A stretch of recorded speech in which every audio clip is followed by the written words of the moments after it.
Bonsoir à tous et bienvenue sur OTP LOL pour une nouvelle semaine du LEC, la deuxième. Pour m'accompagner pour ce premier jour, je serai dans ce pré-show en compagnie des deux êtres que vous voyez ici. Tréton et Noah, bien sûr. Noah, comment vas-tu ? Eh bien, je vais très bien. Il y a beaucoup de matchs qui me hype aujourd'hui, particulièrement le dernier. Donc ça se bat encore une fois avant les matchs pour essayer de shotgun des trucs 3 jours à l'avance. Ça invente des règles. Oui, je l'ai snipé il y a 3 jours,5. Donc c'est très content. Voilà. Et comment va ton sniping de game, Tréton ? Écoute, moi j'ai snipé demain le Misfit SK Gaming, mais en retour, Noah lui a pris le Fnatic Vitality qui est aussi très très bien aujourd'hui. Donc on a de beaux matchs cette semaine. Je suis très très hypé. Oui, il y a de belles rencontres, bien sûr, cette semaine de LEC. Donc, je vous le disais, c'est la deuxième. On sort d'une première semaine très chargée, donc avec une super week. Et on va se remémorer les quelques faits de la dernière journée de cette super week au cours du récap. Donc, vidéo, c'est parti. Et on commence avec le Astralis contre Vitality. Messieurs, on y croyait fort, mais nos rêves ont été brisés par la Sprat. Je te laisse en parler, Noah, je n'ai pas le cœur à ça. Vitality, après, il montre du très bon généralement sur le very early, sur la phase de lane. Et arrivé dans le mid-game, il y a quelques prises de décision parfois, un peu de panique, un peu de stress aussi, je pense, pour les premières games. Et il y a des erreurs, Vitality, et il donne des games qui sont pourtant des free wins. Et c'est frustrant, et ça en fait un peu partie. Ouais, tandis qu'on revoit le dernier move de Comp. Difficile, pas convaincant sur ce move-là, Comp. Non, mais bon, après, Millet Size Skins, la Brave aussi ont fait une bonne game. Pour ne pas dire que Ziganda et Comp ont totalement ruiné la partie. Mais après, du côté d'Astralis, c'est leur première victoire, pourquoi pas ? Oui, comme ça, on n'a pas d'équipe à 0 en LEC, c'est pas plus mal non plus, en un sens. Rock contre SK, Tréton, bon. Les SK qui ont tenté de se battre, mais ils sont tombés contre une équipe d'échecs de folie. Rogue actuellement c'est vraiment très très fort, on peut le ressentir, et pour le coup SK Gaming n'avait pas le niveau dans cette partie en particulier. Contre G2 ils avaient peut-être fait un meilleur match la semaine dernière, mais là on l'a vu, les Rogues ça a juste déroulé, notamment avec le Twisted Fate de Larsen qui fonctionne très très bien dans cette LEC. Ouais, et qui a été excellent. On a eu un petit problème en régie, retour à l'action de ce Rogue contre SK Gaming, avec un Hans aussi qui finit cette première semaine de LEC avec 2 triplés dans la poche quand même. Il est impressionnant, il est véritablement très, très impressionnant, et quand j'en parle un petit peu avec les joueurs en termes de pression, ce qu'il met dans les games, c'est vraiment affolant. Et du coup on attend encore plus l'affrontement avec Martin Larsson, Reckless qui joue très très bien actuellement avec Mikix. Ouais, ça va stylé, Hans contre Reckless. Et la suite, c'était le Misfits contre Mad Lions et Noah, les Misfits qui finissent en fanfare. Une première semaine extrêmement prolifique de leur côté. On est à 2-1 et on bat Mad Lions. Ouais, très bonne semaine. Alors bon, là ils ont été un petit peu aidés par ce Renekton. Voilà, Irit a été excellent. Oui. Il va vraiment, Camille. il va vraiment limite test à fond. Kobe peut-être sur sa veine c'était peut-être un tout petit peu surprenant, mais en vrai c'est quelque chose d'ailleurs qui va ressortir, qui est ressorti en Corée ce matin. Mais non, Misfit fait une très bonne semaine. VTO, 2 Zoé à qui on lui laisse quand il s'est déjà librement exprimé pour dire à quel point il aimait le champion et que c'est une notoriété publique. Donc on va voir maintenant s'ils peuvent maintenir le cap. Et Fnatic contre Schalke 0-4. On attendait enfin une réaction Fnatic. Tréton, elle est venue ce dimanche. Et enfin une réaction d'upset avec une game plus que correcte de sa part ici avec sa Samira. On a bien aimé aussi le Twisted Fate de Niski qui a beaucoup bougé. Même Wipo sur son horn a été bon. Enfin globalement on voyait un Fnatic qui pouvait peut-être jouer les premières places du classement dans cette game en particulier, mais on reste inquiet je pense en globalité pour la line-up, et j'ai peur qu'avec tous les égos qu'ils ont, il y ait un petit peu de tilt. On va voir dans tous les cas, mais on a bien terminé la semaine et c'est le principal, c'est de bon augure pour la suite bien sûr. Excel contre G2 ont terminé avec ce match un peu fou entre les deux équipes où ça a joué des mécaniques du côté des G2, Noah, mais on n'a pas été 100% à l'abri. Excel qui a gagné du temps, et à un moment on s'est demandé s'il n'y avait pas peut-être moyen de faire quelque chose. D'ailleurs on aura un teamfight à la loupe demain sur ce match là. C'était un match champagne, ça c'était annoncé à la draft, voilà, on l'a sorti en avance pour pas qu'il soit trop frais, et ça a joué un peu champagne aussi dans la game. Effectivement G2 ça n'a pas été gratuit. Après, j'ai pas non plus l'impression que G2 soit en mode 100% ultra tryhard dans ce genre de game. Ils l'ont pris un peu par-dessus l'épaule. Ils ont même trollé très largement Excel sur les réseaux sociaux en avance.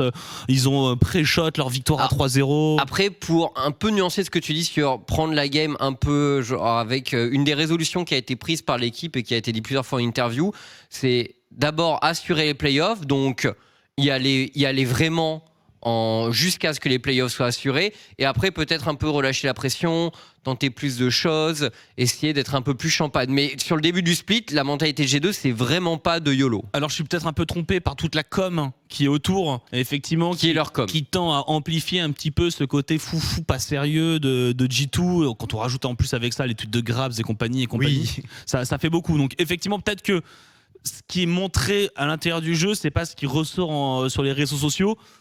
Disons qu'on n'est pas non plus, on ferme pas la serrure, quoi. C'est-à-dire qu'on n'est pas là pour aller jouer du scaling, donc on joue au jeu tout de même. Bah après, en vrai, quand tu es une équipe de ce niveau, tu vas pas jouer de scaling en saison régulière. Ça n'a pas trop de sens, je pense, vu la force de tes joueurs. Le classement avant cette deuxième semaine, messieurs, est-ce qu'on peut de nouveau l'avoir en grand, s'il vous plaît, avec deux équipes qui sont invaincues, donc Rogue et G2. Derrière, les petits Misfits qui sont là, à la 3e position. Et seul en plus, hein. Et seul, tout simplement. Et derrière, que des équipes à 1-2.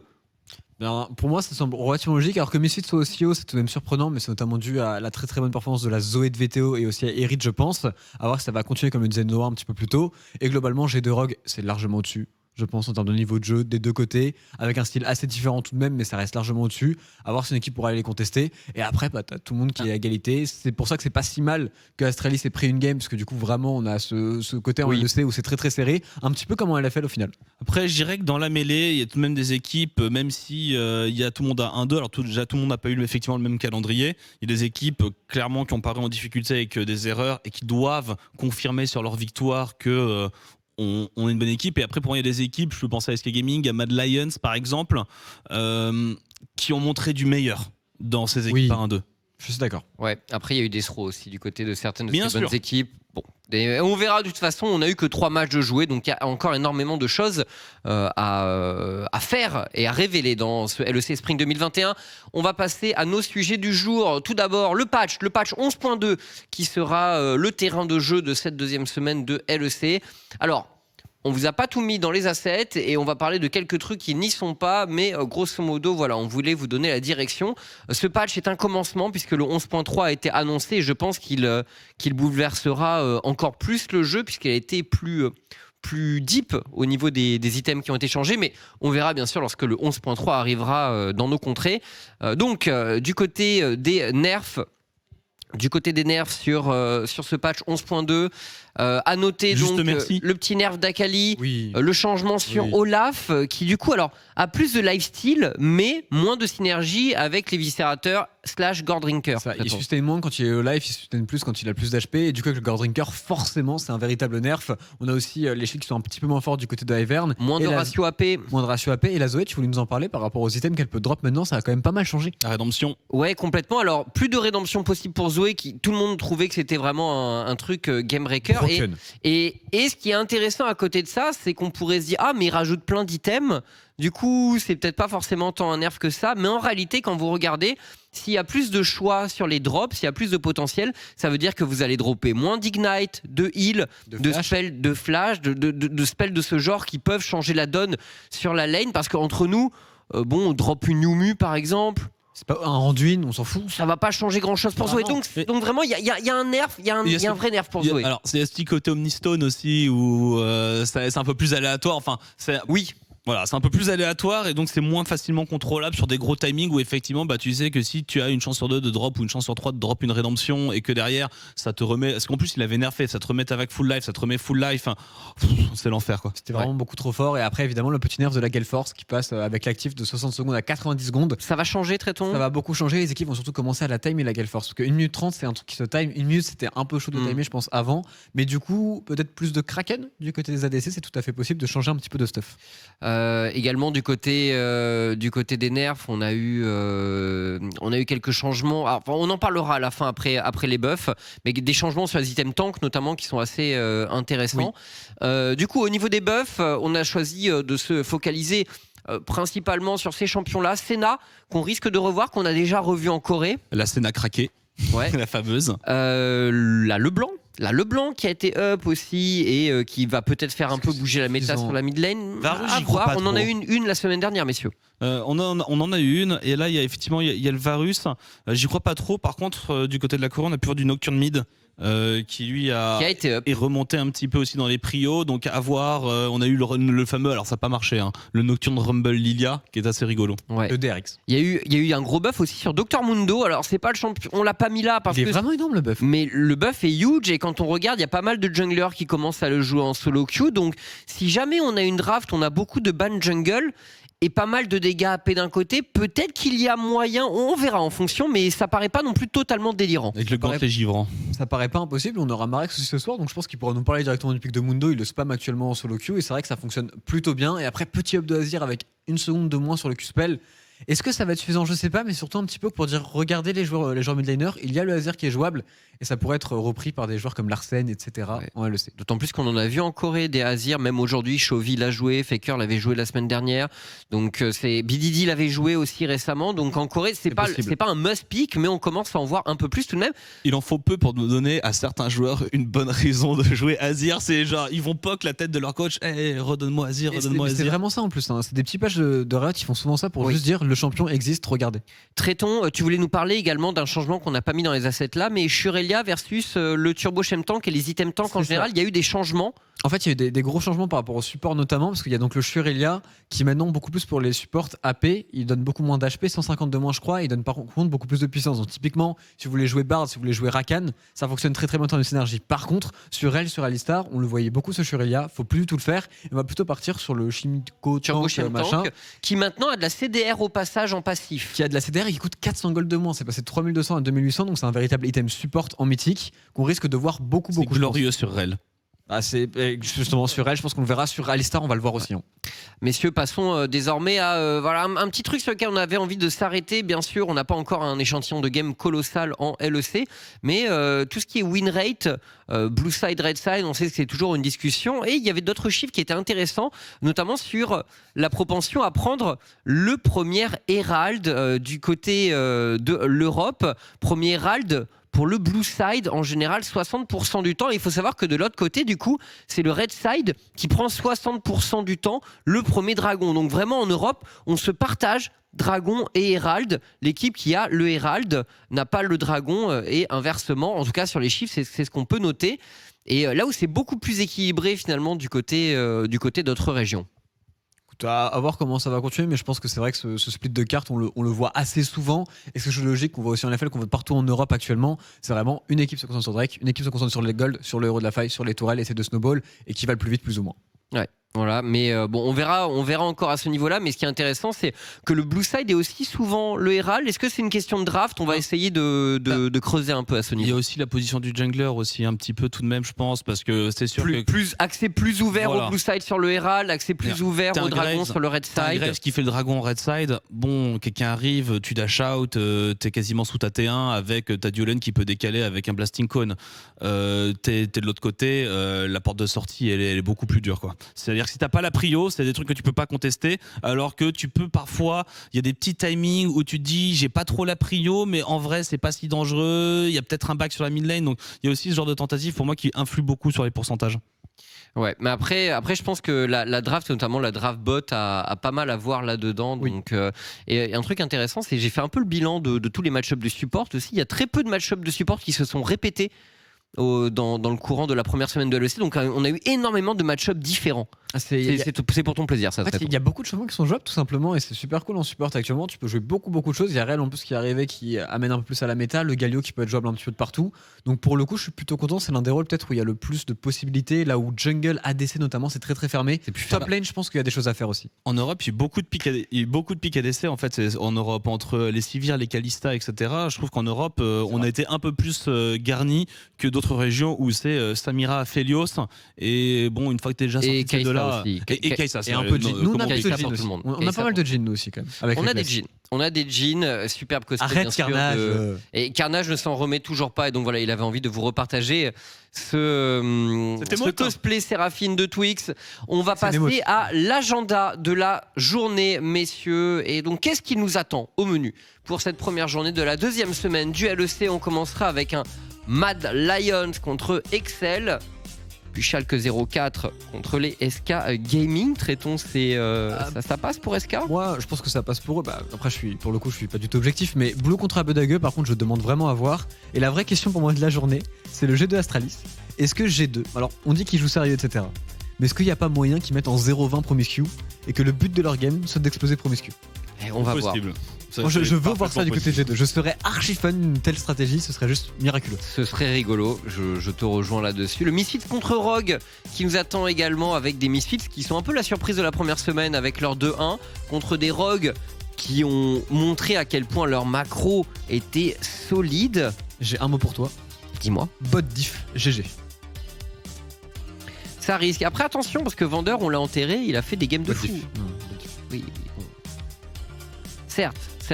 Mais après, je crois pas forcément. Je crois pas forcément à la victoire de Misfits, mais franchement, ça va être intéressant. Et d'ailleurs, ça va être un de nos focus de la journée. On verra juste après l'agenda. Et bien sûr, on terminera en beauté avec un Fnatic contre Vitality, où là aussi, on a quelque chose à dire en plus sur cette rencontre. On vous a préparé quelques comparatifs, histoire de discuter de tout ça. Justement, messieurs, passons à la suite.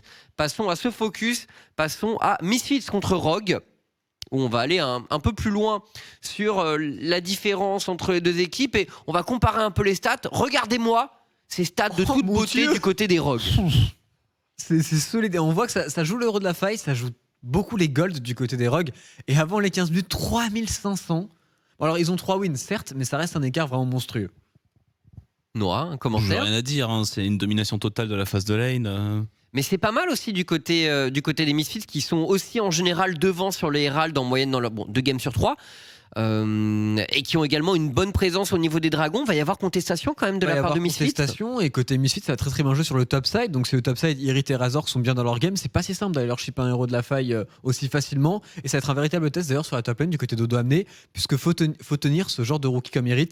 Faut qu'en lane tout de même, il peut se passer des choses. Il est plus là lui pour l'équipe. Si en lane il se fait bousculer, justement, ça peut être un problème. Parlons de la top lane. Noah, c'est ton domaine, donc tu vas pouvoir tu vas pouvoir discuter de ce duel entre Irit et Odo Amné. Glorieuse journée.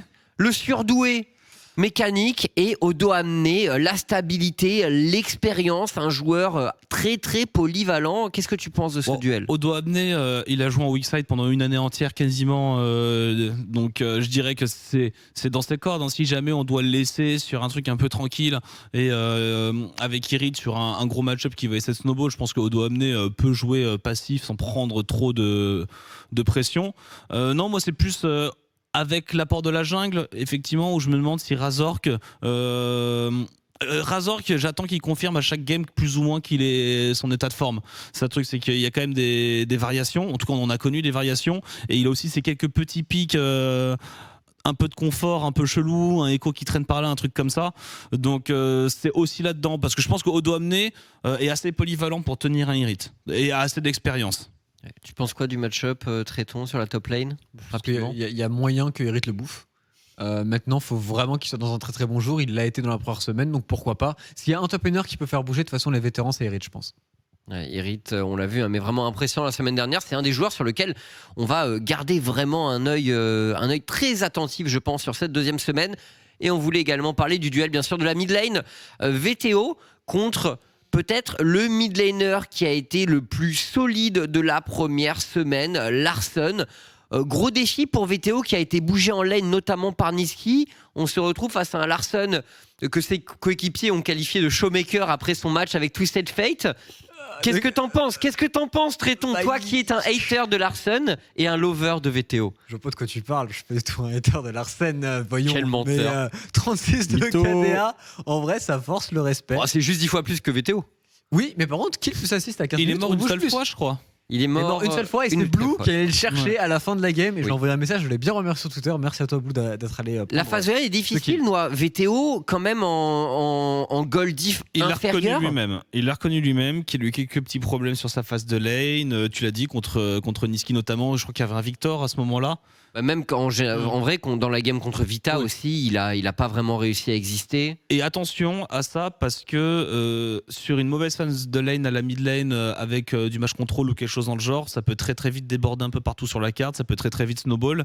Contre une équipe du niveau de Rogue, c'est quand on voit leur early game, si VTO il se fait pulvériser au mid ou même s'il perd un petit peu, ça peut wipe la carte. Et au-delà du match-up directement de joueurs, il y a le match-up dans la draft. Est-ce qu'il y aura un ban Zoé? Est-ce qu'il y aura un ban Twisted Fate de l'autre côté? Je pense que c'est deux choses très très importantes. J'imagine que du côté de Misfit, on doit ban TF.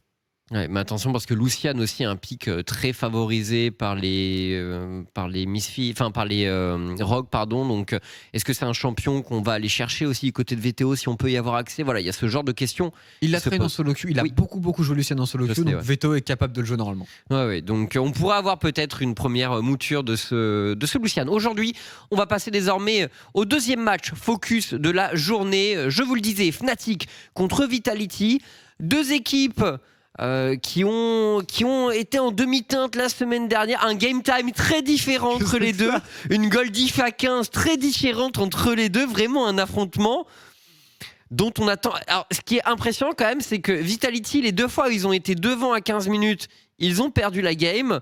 Côté Fnatic, c'est plus mitigé à ce niveau. On a gagné une fois en étant devant à 15 minutes et on a perdu une fois également. Notamment contre contre Misfits, ils étaient derrière à 15 minutes.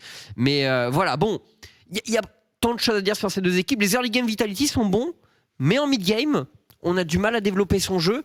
Côté Fnatic, bon, on a encore du mal à savoir ce qui marche pas. Fnatic, c'est un souk pas possible dans l'équipe actuellement, c'est très difficile de savoir. Et ça dépend beaucoup aussi de Bwipo et d'Ilisang et de leur forme du moment, de leur forme du jour. Là où du côté de Vitality, il y a un truc qu'ils font très très bien, c'est sécuriser tous les objectifs en early game et snowball dessus. Ils le font un petit peu moins bien. Et c'est là le problème. On n'arrive pas à prendre des golds, on n'arrive pas à enchaîner dans le mid game. À voir s'ils peuvent le faire, qu'on est Fnatic archi expérimenté, c'est pas simple. C'était pas mal avec la draft justement avec la hache, toi, qui permettait de forcer plus de play plus facilement. Alors oui, déjà Duke a reçu beaucoup de compliments sur sa draft. Il y a une interview de Skins qui est sortie sur la chaîne YouTube de Bubly. Donc pour ceux qui voudraient aller voir, je crois que ça dure 8-10 minutes, quelque chose comme ça, où il vient un peu sur l'état de forme et sur l'équipe Vitality en règle générale. Et déjà, et c'est ce qu'on avait entendu un peu partout, c'est que Vitality en scrim, ça marche très bien. Ça marche très bien, ils font beaucoup de choses et ils ont un peu de mal à retranscrire effectivement quand ils arrivent avec un peu de stress, avec les conditions du direct, etc. Mais globalement, l'ambiance y est bonne, la confiance est là, même si on a eu une première semaine un peu chahutée, et je pense qu'ils savent effectivement qu'ils jouent bien, et maintenant il faut juste qu'ils arrivent à appliquer ce qu'ils ont appris à l'entraînement. Donc il faut jouer la tête froide et suivre Coach Duke. Et justement, des joueurs qui est censé le plus retranscrire ça, c'est Skins. Son duel contre Selfmade, on le voit, Skins qui a de meilleurs stats sur sa première semaine que Selfmade. Malgré les déconvenus du côté de Vitality, je dirais que le joueur qui a toujours été le plus stable et le meilleur dans sa perf, c'est Skins. Avec la Brove. Je pense qu'on peut rajouter de la Brove en très stable, mais globalement c'est les deux. Ça tombe bien, on va parler du match-up de support également. Justement, passons au match-up de support. La Brove contre Ilisang, deux joueurs qui peuvent être extrêmement explosifs et très playmaker. Qu'est-ce que tu attends de ce duel, Tréton? J'attends un gros duel, de toute façon ça va être jungle support comme d'habitude, il n'y a que des joueurs skillés des deux côtés, donc j'espère de voir un trash, mais je pense qu'il y aura des bans trash dans cette game. Et on voit la jungle proximity tout de même, on a un self-made qui fonctionne mieux avec Ilisang pour l'instant, en tout cas qui est plus présent auprès d'Ilisang que Skins ne l'est auprès de Labrov. Ce qui n'est pas forcément surprenant, parce que je pense que Ilisang a envie d'aller très, très rapidement jouer autour de Bwipo notamment, il l'a beaucoup fait dans toutes ses games depuis plusieurs années maintenant. À voir du côté de Vitality comment on s'adapte, est-ce qu'on n'essaye pas aussi plus de jouer autour de comp? Du côté de Labrov, on sait que la duo lane s'entend vraiment très très bien. Et on a une petite hitmap pour parler justement de ces duos support jungler et de leur impact dans la game. Donc les kills dans les 20 premières minutes, en jaune pour les Vitality, pour le duo support jungler, et en blanc pour les Fnatic. On le voit, justement, cette proximité supérieure du côté des Fnatic, elle est représentée là, on a plus d'impact en termes de kills. Attention, c'est un des dangers potentiels pour Vitality. Je pense que du côté de Selfmade, on focus beaucoup plus sur prendre des kills, prendre des agressions et des escarmouches. Là où du côté de Skins, on est beaucoup plus focus sur les objectifs. Est-ce qu'il y a un petit changement de playstyle? Et du coup, à voir qui va match qui. Est-ce que c'est Fnatic qui va s'adapter au playstyle de Vitality ou est-ce que c'est Vitality qui va s'adapter au playstyle de Fnatic? La bagarre de Fnatic, Noah, contre plus de contrôle côté Vitality, c'est ça finalement qu'on attend dans ce match? Oui, moi je pense que Vitality doit jouer comme ils l'ont montré jusqu'à maintenant, sans les hints de mid-game. Et effectivement, pour rebondir ce que disait Tréton, je pense que le support il arrive, il a une bonne rotation sur un bon push de lane, il met sa vision, il déward, il voit qu'il n'y a personne, il s'en va quoi. Il s'en va, il rejoint sa lane parce que son AD carry a besoin de push. Et on joue sur ces timings effectivement. Bon, eh bien c'est terminé pour ce pré-show, messieurs. Merci beaucoup pour vos éclaircissements tout au long de ces 30 minutes. On se laisse là pour l'introduction et on se retrouve pour le premier match qui est, je ne l'ai plus. Excel Mad Lions. Excel Mad Lions. Excel Mad Lions, Ouais. absolument. Bien joué. On se retrouve juste après l'intro sur TPLOL. À tout de suite.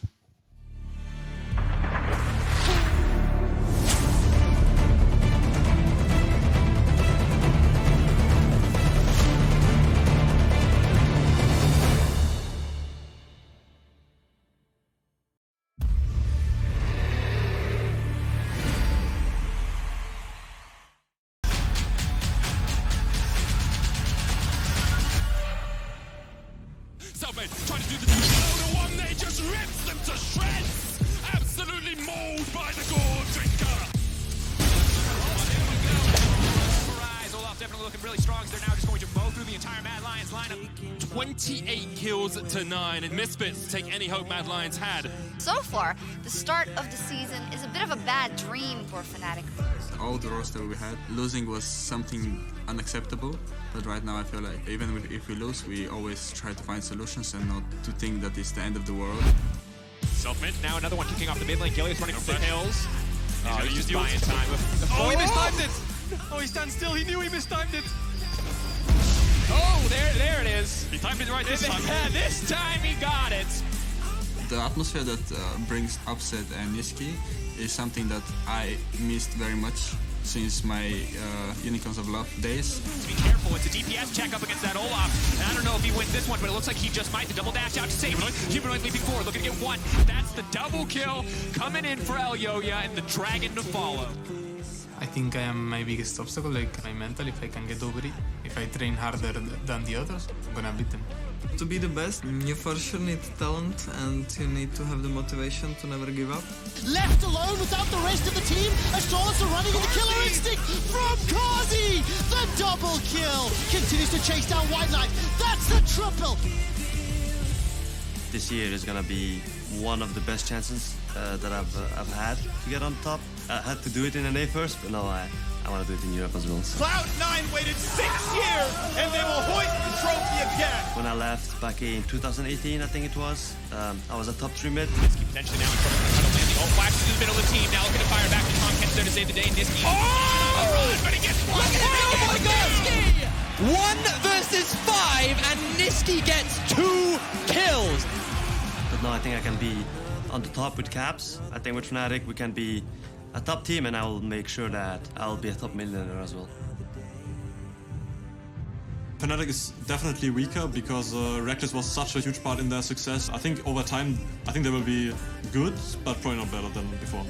Elyoya coming in is gonna shake up the question of does Kaiser have to activate the team, or can Elyoya put Mad in a situation where they don't have to rely on Kaiser? I mean, there is always the doubt of not doing good, and that's something that obviously I think scares me, kind of scares all players. But yeah, once you believe yourself and what you're capable of, I think that you can beat anything. Mad Lions ace Astralis onward with the triple kill. That's the S-style rank. Spin, Inferno trigger.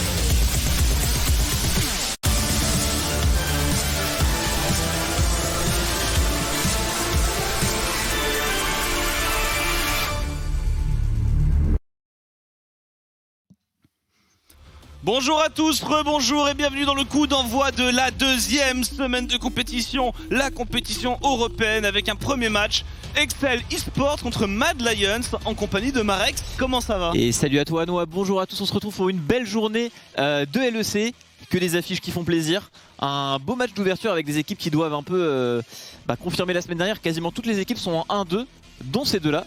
Et on est parti directement dans la GH, dans la draft, avec un ban Séraphine directement du côté de Excel. Et on rappelle qu'on est passé sur le patch 11.2, on l'a abordé un petit peu en pré-show avec quelques changements, on aura probablement l'occasion d'en reparler. Et ce match-up sur la top lane qui m'intéresse, Kryze qui spécialiste du Moonstaff sur des enchanteurs contre Armoud, joueur turc qu'on attendait, pour moi je l'attendais très fort et il a été un peu chahuté. Ouais, il a eu un petit peu de mal, ils n'ont pas non plus joué les équipes les plus simples, mais c'est vrai que le start n'a pas été le meilleur.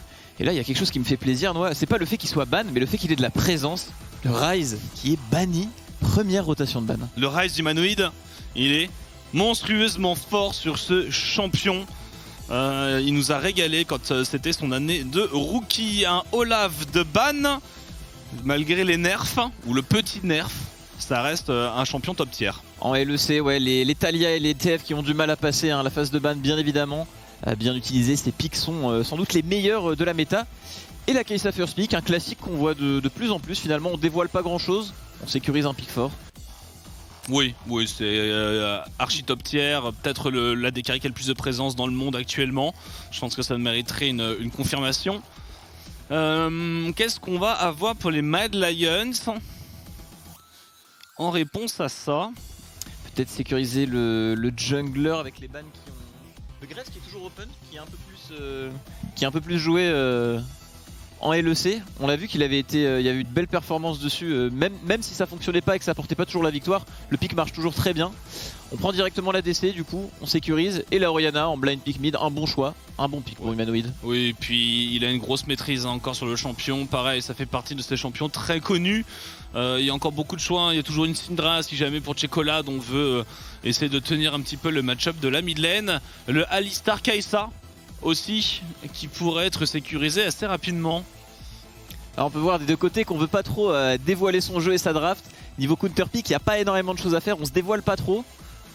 Deux matchs contrôle en mid lane qui vont beaucoup se regarder. Au niveau de la Dekari, on a eu aussi ce match-up hier en LFL, c'était bien passé mine de rien pour la Xayah.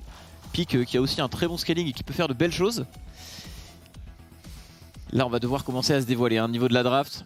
Le blind top ou avec Gragas top, c'est ça. Le blind top, il y aurait pu avoir un Renekton du côté de Kryze. En plus Armoud a montré maintes et maintes reprises qu'il jouait beaucoup de personnages, déjà au niveau des championnats du monde. Oui.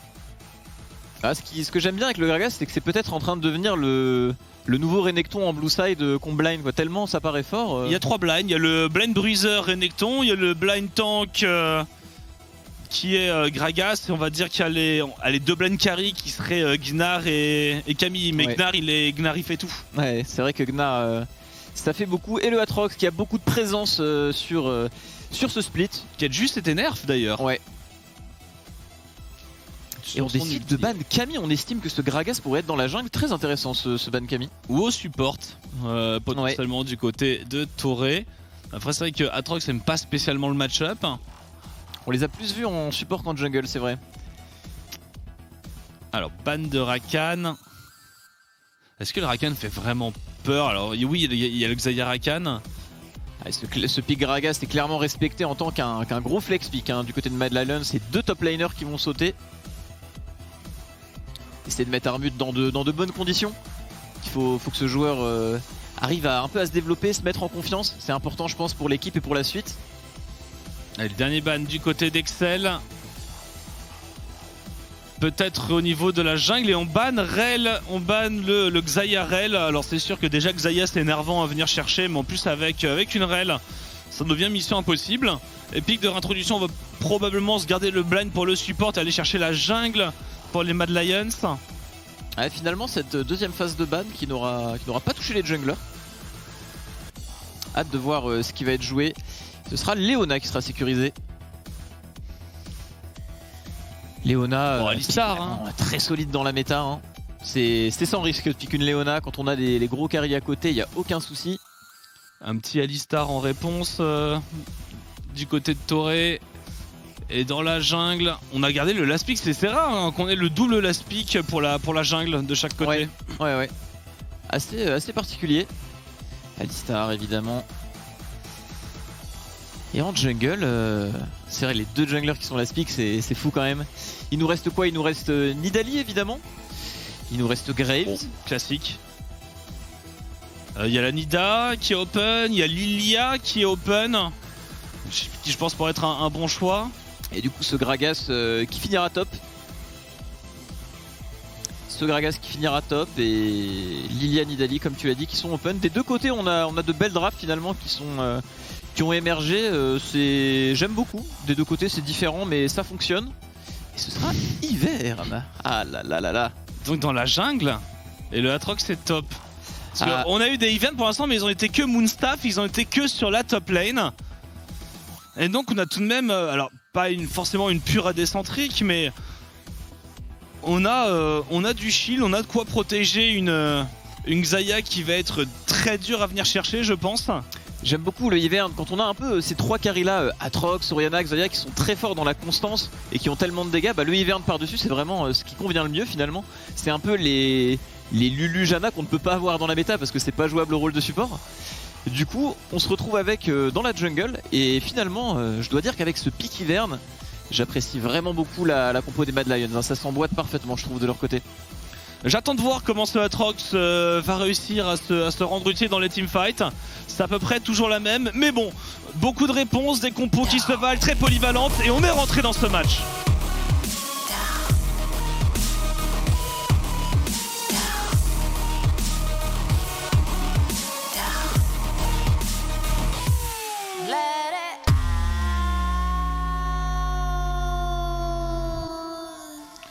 Et première game de la journée, on est parti. Marex, Excel contre Mad Lions. Les deux équipes sont à 1-2. Il y a 7 équipes, je crois, à 1-2. On veut sortir de la mêlée générale. Clairement, il va falloir se hisser dans la première moitié de tableau pour beaucoup d'équipes. On est dans les premières semaines, mais elles sont très importantes. Hein, surtout que on peut vite dessiner des tendances de chaque côté. Là, on veut mettre des joueurs en confiance, comme Armut par exemple. Et là, on part directement sur une invade. La ward au niveau du red buff. On prend l'information. Est-ce que du côté on va répondre avec un sweeper? Je ne pense pas. On se regarde un peu des deux côtés, on prend les informations. Et on a l'air de se diriger vers un start trade du côté des deux junglers. Avec Ivern, ce sera un peu particulier. Jungle qui fonctionne différemment du reste. Toi qui spam la jungle en ce moment, alors c'est quoi le bon passing et la bonne solution pour un Ivern jungle qui a un premier clear en tout cas qui alors certes c'est un Ivern et rapide mais comment il se rend à peu près disponible par rapport à ce Gragas, ce Graves? Bah je t'avoue que les Ivern ils font tous un peu un passing différent. On a qui aiment bien même invade niveau 1, dash avec leur Q-spell et smite le camp. Là je vois qu'il a marqué directement ses loups. Je pense que du côté d'Ivern on va essayer de créer un passing intelligent de manière à pas perdre de camp. Et dès que le champion arrive à passer son early, je dirais avoir son niveau 4 et 5, il a vraiment beaucoup d'impact. Là on voit qu'il a marqué ses loups, un autre camp au niveau du blue et du romp et qui repart sur le top side. Parce que le Ivern jungle maintenant à ce niveau là en compétitif, il suffit de mal calculer une prio de lane, un petit quelque chose pour se faire raser la moitié de sa jungle et avoir beaucoup de mal à la contester, passer derrière, je suppose. Ouais carrément, bah en plus ce qui est bien avec Ivern c'est que ça rend les games un peu intéressants parce que bon en ce moment en jungle c'est souvent téléguidé, full clear, chacun prend son crabe. Avec Ivern c'est un peu différent, s'il arrive à être là avant dans une rivière, smite le crabe, aller chercher l'autre, ça peut. Bon, on va voir comment il va gérer ça. En plus, Elioya, l'un des junglers qui est le plus attendu, ce split. C'est même un jungle qui peut prétendre au top 3 des jungles de la compétition. Il est vraiment très fort. On va voir ce que ça donne du coup sur un champion soutien comme ça. En tout cas, au niveau du clear, ça a l'air de bien se passer. Graves sur son premier clear est pas si rapide que ça, même si c'est un très bon farmer derrière dans la partie. Et là on voit que le Ivern n'est pas du tout en retard visiblement par rapport à Graves. Non il est bien, il a juste à récupérer ses plantes voilà, qui ont fini tranquillement de stacker. Et derrière limite il pourrait prendre le contrôle de la rivière. Est-ce qu'on aura un rebond de lane au mid? Je vois qu'il n'y a plus trop de mana pour Chocolade. Mais il a encore des sacs de potions de corruption, ça devrait le faire. Et du coup on va s'aider de ce bot side, de cette bot lane gagnante finalement du côté d'Elioya pour aller récupérer le crab bot side. On échange avec le Graves, je pense que les échanges sont bons pour Mad. Leur scaling fait peur, hein. 3 carries comme ça avec un gros Ivern par dessus, ça fait plaisir. On va pouvoir tenir dans les fights, c'est Xayah qui va être très dur à aller chercher, hein. Comme tu l'as dit tout à l'heure, ça va être compliqué. Je vois pas trop comment, parce qu'au bout d'un moment Chocolate pourra clairement pas y aller, donc ils vont devoir s'en remettre uniquement à des engages de Kryze. Sauf que compter ramener en permanence Xayah avec un ulti Gragas, c'est tout de même utopique.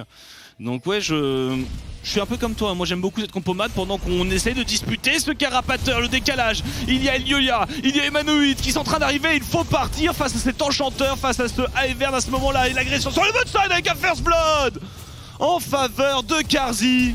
Alors la Mad qui accélère directement le flash in, la cleanse qui va peut-être sauver Patrick, ça ira. Et du coup du côté d'Armut c'était un bon bait, ça continue de fight ici avec la téléportation qui arrive derrière, on va essayer de sortir du côté d'Armut mais on est très low HP. Derrière on est un petit peu loin du côté de la Syndra. Est-ce qu'il va se faire attraper? Ah, c'est une très bonne opération s'ils s'en sortent parce que non seulement ils ont pris le meilleur sur cette early game, ils ont eu le crab topside si je ne dis pas de bêtises. Et ouais, il y a bien eu les 2 crabs pour l'équipe de Mad Lions. Et au niveau des TP, on a dû se précipiter un peu du côté d'XL alors que du côté de Mad, on a le choix. On a encore les 2 TP sur les soul laners, on peut poser son jeu. Armut, petit bait dans la river. Armut qui fait le taf justement, qui prend la priorité au top, qui décale en premier alors que tout de même le timing humanoïde et de Elioya ils sont pas forcément là. Donc il y a un petit call d'équipe. Voilà, on le voit, il est quand même très avancé par rapport au reste sur la minimap. Alors bon, on revoit aussi le début du trade sur cette botlane. Ouais, mais c'est Leona au bout d'un moment. Hop, la punition sur un Alistar qui a déjà tout claqué. Ils auraient pas dû. Ah, ça c'est dangereux comme trade. Ça c'est vraiment le manque de respect du côté de XL. Leona en early, ça envoie le niveau Alistar. 3, niveau 4, c'est intombable. Ouais, on prend un fight long du côté d'Alistar, on perd son aftershock. Un Alistar en early sans aftershock, c'est une chips finalement. Et du coup, gros avantage qui est récupéré par les Mad Lions sur ce début de partie. On va avoir un peu d'informations là sur le passage de ce Ivern. On est allé chercher la tire du côté des 2 mid laners. On a le Carquois du côté de Xayah qui permet vraiment de push très rapidement avec les dégâts bonus au creep. On verra si du coup on va essayer de prendre le push rapidement, se servir de cette prio peut-être du côté de Orianna et Ivern, parce que sur la Orianna, grâce à ce superbe move dans la river topside, on a les 2 summoner spells qui sont encore disponibles, même au niveau du Ivern, alors qu'en face on n'a plus rien du tout. Il y a beaucoup de choses à faire, notamment sur la botlane. La botlane avec une Leona, il y a beaucoup de choses qui sont complètement gratuites et on voit justement Elioya qui est juste là. Il suffit de pas grand chose, il suffit d'un E, il suffit d'un Q pour qu'il y ait quasiment instantanément un mort. Et je pense qu'on attendait peut-être du côté d'Elioya, Dan dans le coin, on a un gros push en plus. Et tu fais bien de le souligner, c'est vrai que le Q-Spell d'Ivern, avec des champions comme Atrox, Leona, qui peut leur permettre justement de se téléporter en mêlée, c'est vraiment une combinaison royale du côté de Mad. Sur le pauvre Toré là, à part franchement mettre une atomisation et prier pour sa vie, il n'y a pas grand chose. Et d'ailleurs voilà, ils peuvent pas le disputer. Je pense que c'est extrêmement dangereux. Et tout ce femme qui s'évapore. Du côté de Mad, c'est vraiment bien contrôlé. 2 plates à 6 minutes. Il y a beaucoup d'expérience qui a sauté, déjà 20 CS d'avance qui se dessinent du côté de Carzzy et surtout une bien belle avance en XP. Je pense qu'ils peuvent plus gagner le match-up en vrai. Ouais. Parce que le KS Alistar, pour moi, comment gagner le match-up contre une Xayah, c'est de réussir à all-in la Xayah, parce que la Leona, t'as pas que ça à faire de la taper avec son aftershock et le max du Z. Et le truc c'est que là, avec une Xayah qui va passer toujours à l'XP de devant et qui va voir son niveau 6, il n'y a aucun trade possible pour la duo lane. Clairement, avec l'avance qu'ils ont, ils devraient la maintenir toute la game, je suis d'accord. Et là, ce Graves qui doit voir ce Ivern one-shot son red buff devant lui, c'est dur du côté de XL. Et en plus, on a beaucoup d'outils bonus du côté de Mad. On a les 2 TP sur les 2 soul laners, c'est dingue, ils ont le contrôle de la game sans avoir utilisé de TP en soul lane, c'est fou quand même. Ouais, tout le monde a très bien fait son travail. Et on continue du côté d'Armut. Et alors Dan a une grosse responsabilité. Dan, il a 3 lanes à aider. Les 2 lanes à aider parce que Humanoid tout de même... même Humanoid s'en sort bien. Humanoid est 10 CS devant Chocolade avec son match-up Orianna. C'est énorme. On engage directement sur Patrick qui a récupéré sa classe maintenant. Est-ce que ça va l'aider? Il y a Dan qui arrive en backup mais les dégâts sont trop lourds du côté de Mad. Patrick qui va peut-être tomber derrière le heal pour la movement speed. Ça ne suffira pas. Ouh, ça revenait pas à grand chose le Q-Spell. C'est vraiment pas un gros cooldown. Et Chocolade qui perd son 1v1 sur la mid lane. C'est une hécatombe ce qui se passe là du côté XL. Top perd. La mid lane qui ne devrait pas perdre perd. Et la duo lane ne peut plus jouer. Sur tous les fronts, il y a une domination, mais pas petite, vraiment colossale. Parce qu'en plus d'avoir l'avance en CS sur les lanes, on a des plates, on a tous les summoner spells. C'est comme si on avait même pas besoin d'utiliser tous nos outils pour dominer. Et là, le deuxième respawn de buff de Grave qui se fait voler. Un blue buff qu'on met sur Humanoid grâce au passif de Ivern. Là, ça fait vraiment beaucoup d'avance du côté de Mad. Et on va peut-être chercher à justement jouer autour de ce Herald pour accélérer tout ça, parce que des tourelles qui perdent des plays tôt dans la partie, c'est des tourelles qui peuvent très vite se faire abattre par le Herald et permettre une grosse avance en gold. Et le fait que Carzzy tout de même soit en train de courir sur sa midlane, non, il va repartir, il va bifurquer. Et je pense qu'effectivement avec ce reset, ce roaming de Kaiser, il y a peut-être moyen d'aller jouer un héros de la faille. Humanoid va revenir probablement au mid pour mettre de la pression avec une TP. Voilà. Et c'est parti. C'est parti, distribution de buff du côté de Yulia, il a donné un blue à son mid laner, un petit red buff à sa Leona. Mine de rien, tout ça additionné, ça fait la différence. Et du côté d'Armut, le contrôle de cette top lane qui pourra sans doute venir aider en premier si besoin. En plus, il n'y a même plus d'ulti sur Gragas. On a vraiment trop d'avance du côté de Mad. On joue ça de manière clean, on avance dans la game et en plus de ça, on a un bon scaling. Donc finalement, tout est au top. C'est impeccable. Et la suite du move est déjà quasiment annoncée. On voit une jolie petite deep ward sur la bot lane. TP advantage pour Armut, un héros de la faille sur Elioya. Si ça, c'est pas un dive avec une first blood de tour au bot, je sais pas ce que c'est. En plus du côté de Mad, si on gère niveau vision, c'est vraiment ce qui va les empêcher de se faire comeback, parce que je trouve qu'en face on n'a pas tant de range que ça. Hein. Y a des outils d'engage, mais bon, c'est pas de la Leona, il y a pas une TP flank de Gragas peut-être qui peut faire de belles choses. Mais à part ça, je vois pas grand chose. Hein. C'est dur. À part Humanoid, c'est peut-être la seule cible qui est plus ou moins facile. Maintenant, c'est une Orianna phase rush.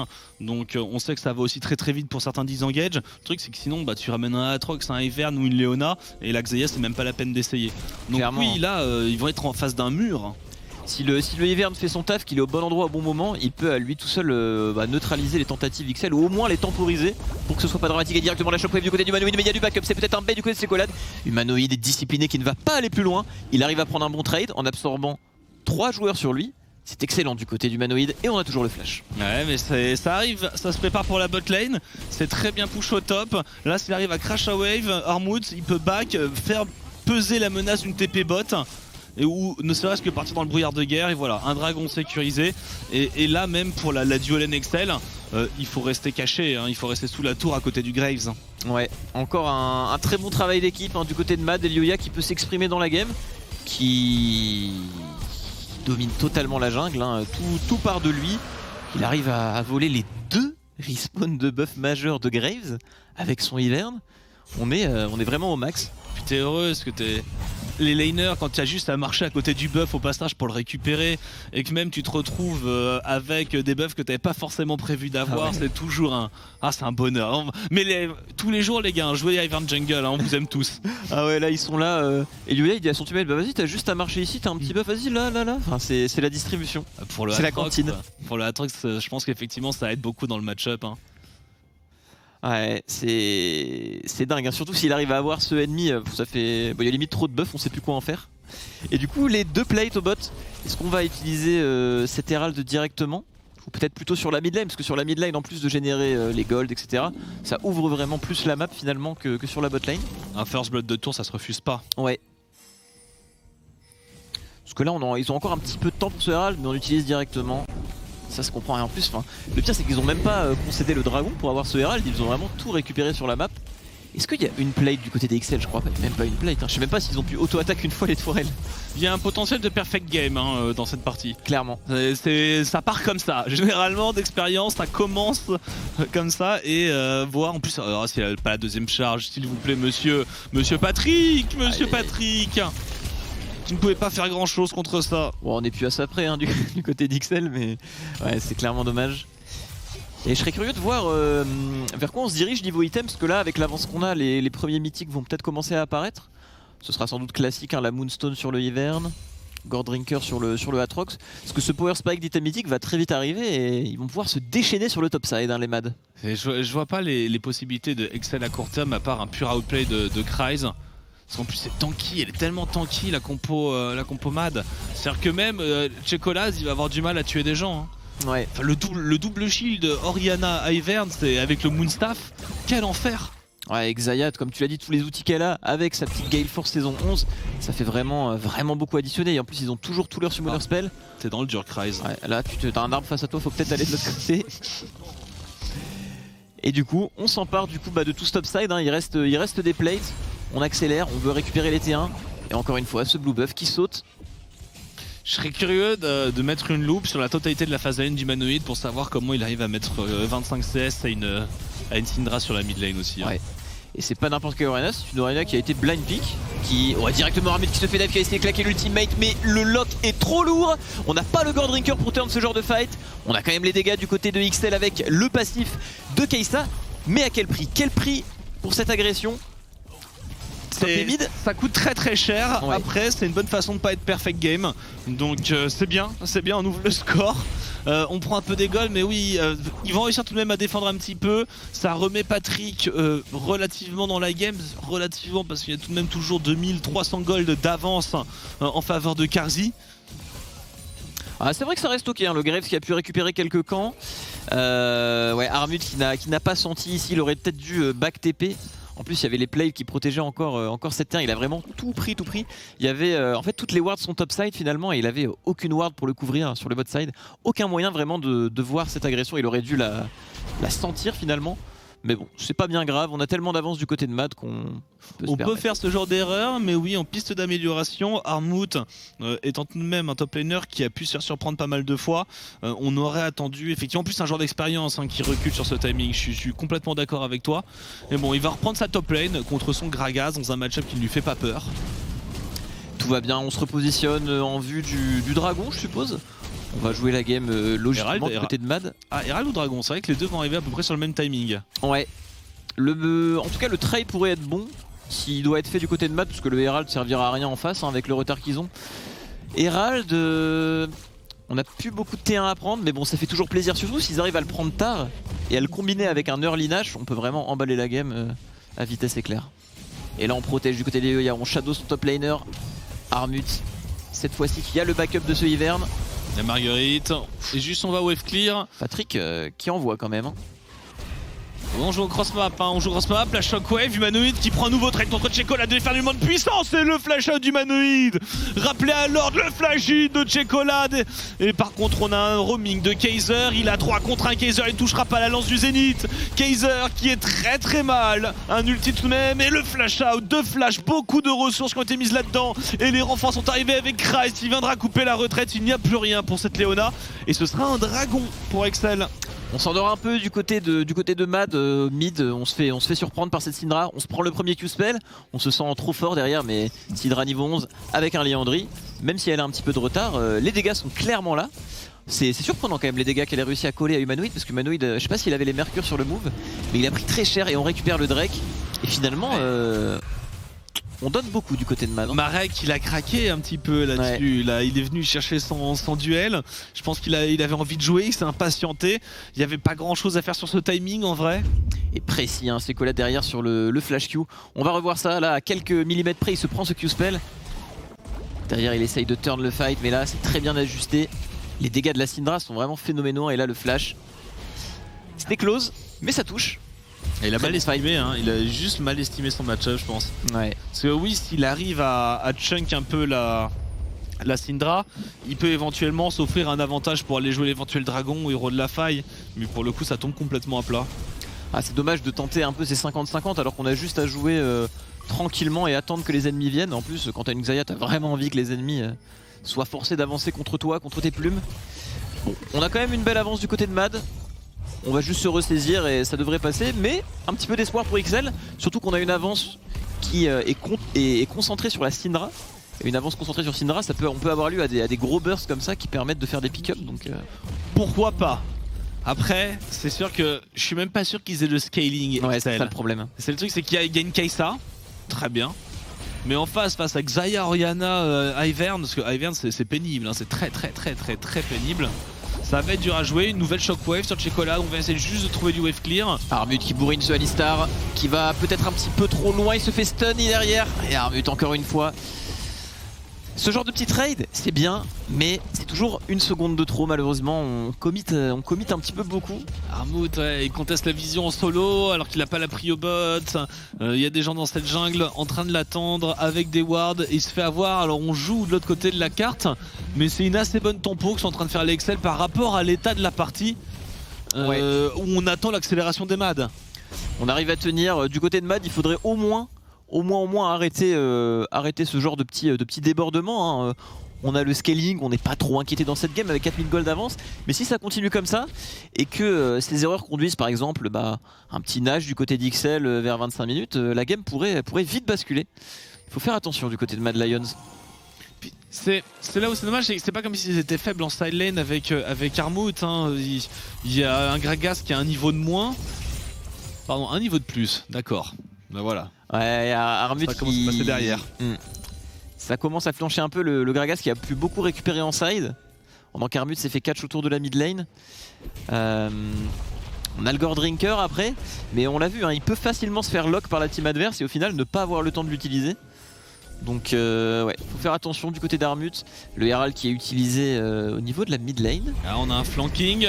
On a un flanking du côté de Toré qui va arriver par derrière. La Orianen n'est pas là. On va trouver une charge. Il pourra pas faire grand chose sur son flanking. Il est vu. Il passe sur une ward. Ouais. On est en train de jouer en cross map pour Checolade. Et on prend des objectifs. Les 4 téléportations sont disponibles dans la partie au niveau de tous les solo laners.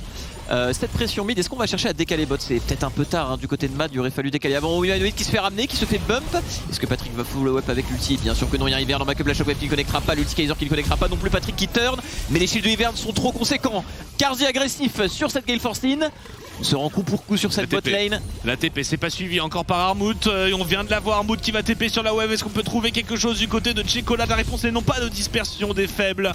Et cette TP finalement fera chou blanc. Ah, les tentatives du côté d'XL sont assez bonnes. Hein. Je trouve que mécaniquement ils ont plutôt bien joué ce move. Mais la valeur des shields d'Ivern, ne serait-ce qu'à ce moment-là de la partie, ça m'a assez surpris, Noah, je dois t'avouer. Ah, c'est l'enfer, hein. C'est de l'enfer. Il a un item, les shields font, c'était quoi, du 200, 300, 400 HP peut-être?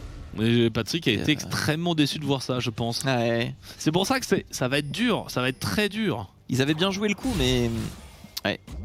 Du moins, on se bat du côté d'XL, c'est bien de les voir vraiment essayer d'exploiter chaque petite fenêtre. Et ils le font plutôt bien jusqu'à maintenant.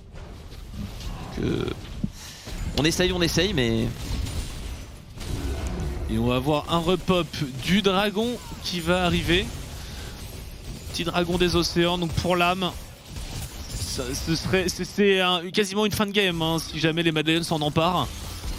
Pour en tout cas l'âme du dragon, sachant que c'est dommage, hein, on voit à peu près la finalité. Là sur ce timing, si Mad n'avait pas fait ces petites erreurs sur le mid-game avec ce dragon infernal, on jouerait le troisième dragon, une âme des océans avec leur compo qui est déjà dur à tomber, ça aurait été catastrophique. Et là, bah il y a une possibilité pour Excel, la game elle est loin d'être terminée. Oh, on y va directement du côté de Kaiser, bonne ulti et réflexe de la part de Dan. Et en plus, ce Ivern dans cette game qui finalement est dans son élément, c'est une map océan. Les buissons qui font c'est l'enfer, qui font plaisir. On essaye de finir directement Kaiser, le all-in de Alistar, l'ultimate de Patrick, mais les shields de Ivern sont conséquents, ils arrivent à peine à le claquer. On turn directement du côté de Kaiser avec le flash out. Humanoid qui arrive peut-être pour une shockwave sur Patrick. Plus de cleanse hein. Ryze également qui a TP, il n'y a plus aucune téléportation disponible de côté. On va tout claquer le flash et shockwave du côté du Humanoid. Ça suffira. Oh les dégâts, shield, trop de shield. Et Patrick qui se fait gratter au fur et à mesure. La cleanse et on est venu le chercher pour Humanoid. Est-ce que ça peut ouvrir un baron Nashor? On a le DPS. Oh, les XL qui deviennent fous, ces shields c'est terrible. Et là il y a les buissons qui vont se poser, les shields. Enfin, Carzzy vient de se prendre un énorme combo, mais non, il est full life avec les shields. C'est vraiment horrible de jouer contre ça. On va se rabattre sur un Drake du côté de Mad. On va éviter de coin flip un petit peu cette game autour du Nash. Ils ont pas besoin. Ouais, on en a clairement besoin. On a le scaling, donc autant assurer la game avec les Drake en prenant 0 risque. Et en plus, on a bientôt 3 items du côté de l'Axaya. Ça va devenir n'importe quoi au niveau des dégâts. Mais je suis content qu'ils prennent le dragon juste là. Derrière avant de faire leur back. Et on revoit le début du fight. Kaiser tellement tanky qui se permet de re-engage. Humanoid, hein. Il a pas hésité là-dessus. Les dégâts assez surprenants de l'Oriana quand même, hein, qu'il ait pu quasiment sans 0 la Kai'Sa là-dessus. Mais bon, il sait qu'il a un petit Moonstone Ivern derrière lui. On peut se permettre ce genre de petit flash-in. Et là, on partage les buffs. Ce Ivern qui fait le taf dans cette game et qui a enfin son Moonstaff. Ça va être de plus en plus dérangeant pour XL, hein, ce Ivern. Avec son seul assist. Ouais. Il court, il met des shields. Et voilà, la partie met Marguerite devant. Et terminée. Et 3 kills à 4. Attention au pick-up. Ouais, bon. C'est sur cette Léona qui ne craint absolument rien. En plus, il y a Iron Solari. C'est tellement verrouillé, c'est tellement toxique. Ah ouais, ce trio d'items sur Carzzy, il fait très très peur. Hein. Essence Riverieux, les dégâts que ça colle, c'est phénoménal. Parce qu'en fait, ce que Carzzy n'a pas finalement avec ces 3 items, il a les 3 items crit les plus puissants d'un point de vue dégâts. et constance, mais il a pas vraiment la défense dessus. Mais cette défense, elle est apportée par le Ivern. Du coup, finalement, du côté de Carzzy, on a tout en fait. On a les 3 items. Et là, si Carzzy peut mettre juste ne serait-ce que quelques auto-attaques dans les fights, ça va vraiment envoyer du lourd. On se bat un petit peu au niveau de cette mid lane pour la tour. Oh, l'orga du côté de Léona, Thor qui répond également. Patrick qui essaye de go in, l'ulti Xayah qui est forcé. On se regarde un peu les deux côtés. Armut qui essaye de rentrer dans le fight. Très bon flank de son côté. Les dégâts de Armut sont phénoménaux. Il a one shot. Patrick avec son Atrox et il enchaîne directement sur Dan. Et de l'autre côté, on arrive à tenir également. On arrive même à gagner de l'autre côté avec Ils n'ont rien fait, Marex. Ils se sont fait tanker comme des boss, ça avait l'air si facile. Armut, il est rentré dedans, il sait qu'il ne peut pas mourir. On n'a pas le DPS, on n'a pas le stuff pour les Excel. C'est un rouleau compresseur qui vient de leur avancer dessus. La tête dans les mains côté Excel, on se prend le front, on se prend les tempes. On se prend le front, on se dit mais qu'est-ce que c'est que ça? C'est vrai que la compo de Mad, mais qu'est-ce qu'elle est puissante. Carzzy, il est comme un boss là. 4 pour 0 là-dessus. Carzzy, rien peut l'inquiéter en fait, même s'il tombe mid-life. Une main sur le volant, une main dans la poche, dans le fond de son siège. Et voilà, il regarde ses supports sur les côtés en sidecar. Ah mais il joue à une main là, Carzzy, il peut jouer à une main, la game passe. Hein. Quelques petits clics droits où il faut, peut-être que petits gauche-droite et c'est bon. C'est horrible. Franchement, c'est horrible à regarder. Très très bon engage de Kaiser. Après derrière, on arrive à linker et Armut, c'est cadeau. Patrick n'a rien. Patrick a déjà tout claqué sur le fight précédent. Armut qui arrive à trouver son petit moment pour briller sur ce fight, il a été très bon. Et un Atrox, quand le fight part bien et qu'on peut enchaîner avec les resets d'ulti, ça ne s'arrête pas. Avec Atrox Ivern en plus, et si jamais dans ta rotation de contrôle t'as réussi, il y a un Q-spell de Ivern qui touche, ça te propulse au corps à corps. Et on retente sur Kaiser, mais c'est le support qui est tanky. Et on clip pour Armut, on réengage, les shields sont derrière. Mais oui, ramène-le dans le fight, Kryze. Regarde ce tanking avec le Sterak. C'est intombable. Armut, le dieu avec les ailes déployées, toute l'artillerie derrière qui vient le buff. C'est injouable du côté d'XL. En plus on a le Sterak maintenant, les mercures, on peut à peine le contrôler. On peut pas le burst avec ce Sterak, on peut rien faire en fait. T'as limite envie de les burst pour passer à travers les shields sur un malentendu, mais non. Faut jouer RL, c'est ouais. Tout. C'est la solution à tout. Bon après le truc c'est qu'ils ont besoin d'engage. Et sans Toré c'est compliqué si tu te fais juste tempo. Et out sustain derrière. Et Ivern qui mine de rien en siege est un bon élément avec ses buissons, ça fait clairement le taf. Et déjà il a une très bonne range et en plus il permet à ses carries de se positionner.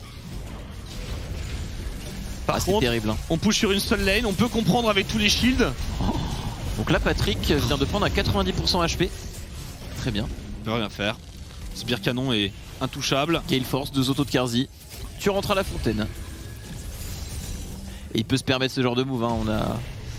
On a beaucoup de backup derrière et on a surtout un ulti si jamais on essaye d'engager. Armut qui pressure. On n'hésite pas à jouer haut du côté de Mad, là on comprend son avance, j'aime beaucoup. Avec de nouvelles essences river, avec les modifications, Carzzy il est toujours full mana, hein, ça bouge pas. Hein. Ouais. Puis mine de rien, cette essence river là donne tellement de dégâts parce que le proc qui a qu'1,5 secondes de CD finalement donne vraiment beaucoup de dégâts. Hein. Ces 3 items sont super forts. C'est pour ça que Xayah brille bien je pense. Oh! Allez c'est parti l'engage. On continue. Et Kaiser qui enchaîne. La temporisation de Kaiser avec la stopwatch.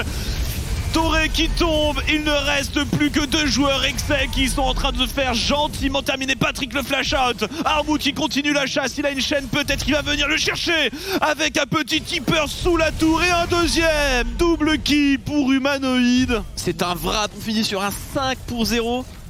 On a pu y croire hein, avec quelques petits pick-up du côté d'XL, mais derrière, quel que soit le fight, on n'a même pas su gratter un kill. La formation du côté de Mad, que ce soit niveau gameplay ou niveau composition, c'était vraiment génial, il manquait rien. On a très bien joué le coup, très bien joué la game. On s'est un petit peu fait peur à l'entrée du mid-game, mais on s'est bien rattrapé derrière. Oui, ils avaient une avance très confortable, ils ont lâché 4 kills. L'early game était une masterclass, c'était une leçon bien apprise qui est récitée. Et Yoya, encore une fois, en jungle, on sent qu'il fait partie de ce top. Il n'y a rien à dire, rien qu'avec les games qu'il a faites et la réputation qu'il avait déjà, on sait que c'est qu'il est dans le top. Hein, il joue de tout. Et toutes les lanes ont dominé. Toutes les lanes ont dominé leur early game, que ce soit au top, au mid. C'était ma plus grande surprise. Hein, cette Syndra qui se retrouve assez souvent sous sa tour face à une Orianna qui normalement met un peu plus de temps à venir.